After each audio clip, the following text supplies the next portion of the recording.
Yawn mga idol, masamang balita para sa mga ilang fans ng Barangay Ginebra.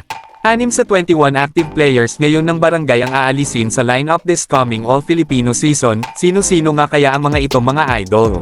Pero at pag-usapan natin yan. Ayon sa rules ng PBA ay 15 active players lamang ang kailangan sa lineup ng bawat koponan. Sa kasalukuyan ay mayroong 21 ang barangay ngayon dahil sa pagdagdag sa 3 rookies. Noong coach Tim Cone ay halos 10 players lang din talaga ang nilalaro niya sa bawat laro, lalo na kapag crucial ang laban nila o sabihin na nating pagdating sa playoffs.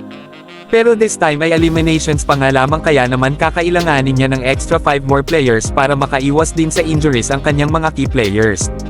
Pero sino-sino nga ba ang dapat 5 ito na magiging role players niya at sino-sino ang mga maaalis?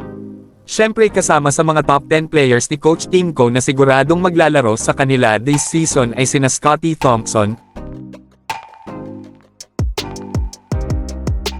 Stephen Holt, Troy Rosario,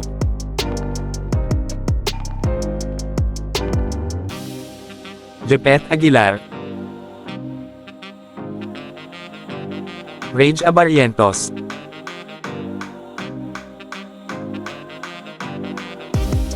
John Pinto, Jeremiah Gray,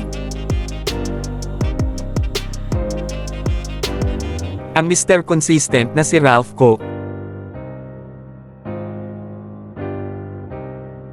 ang lucky charm nila na si Raymond Aguilar,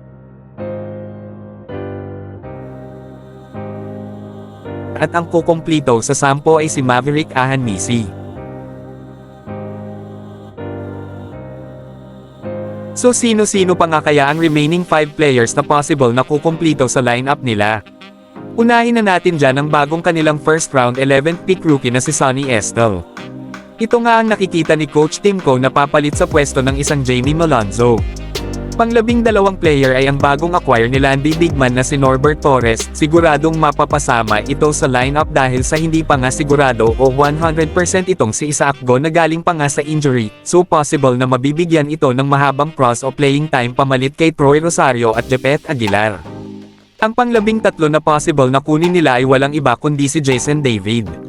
Kung mapapansin nyo ay ginagamit nito halos every game dahil sa physical ito maglaro at may impact din sa loob. Siya lang naman ang madalas pumapalit sa pwesto ng isang Jamie Malonzo. So kung alam na natin ang siguradong 13 na maglalaro, sino ang remaining 2 players na mananatili at sino ang mga dapat alisin?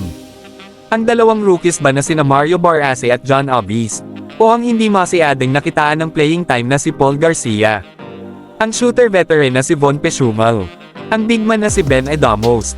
O kailangan ng pabalikin si Isaac Go? I-comment mo na idol ang gusto mong mapaalis o mapasama sa top 15 lineup ng Barangay Ginebra.